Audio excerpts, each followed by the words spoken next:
దీనిలో ఇంకో పెద్ద కథ ఏంటంటే నాకు వచ్చిపడేది కరోనా.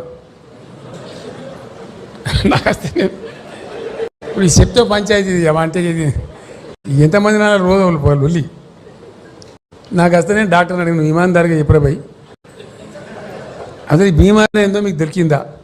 దొరకలే. నేను కూడా అడిగితే నాకు అన్నాడు, సార్ ఇది ఎవరికి ఏం తెలియదు, నేను డాక్టర్ ఉన్నా కానీ నాకు కూడా వచ్చి పడేది కరోనా.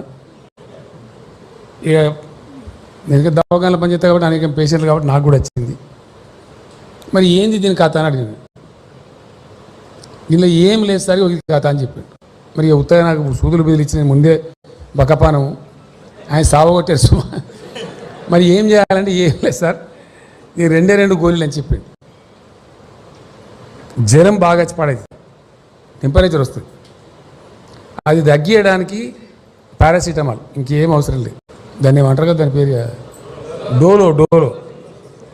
ఈ డోలో గోలి ఒకటి జ్వరం వచ్చింది దాన్ని బట్టి రోజు 2 మాటలు వేసుకోవాలన్నా 1 పార వేసుకోవాలన్నా డాక్టర్ చెప్తాను నీకు, దాని ప్రకారం అది వేసుకోవాలి. టెంపరేచర్ డౌన్ చేస్తుంది గ్యారెంటీ. రెండవది ఏంటంటే ఏదైనా ఒక యాంటీబయాటిక్ వేసుకోవాలి సార్. ఆ 2 గోళ్ళే వేసుకున్నాను నేను, ఇంకా వేరే గోలు వేసుకోలేదు. ఇంకొకటి చెప్పించింది కానీ నేను వేసుకోలేదు.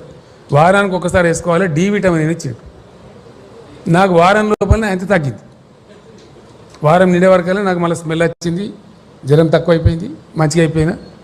ఇక తర్వాత జర గట్టిగా తిని మంచి చెప్పి తిరుడు పెడితే అయితే మంచిగా కథ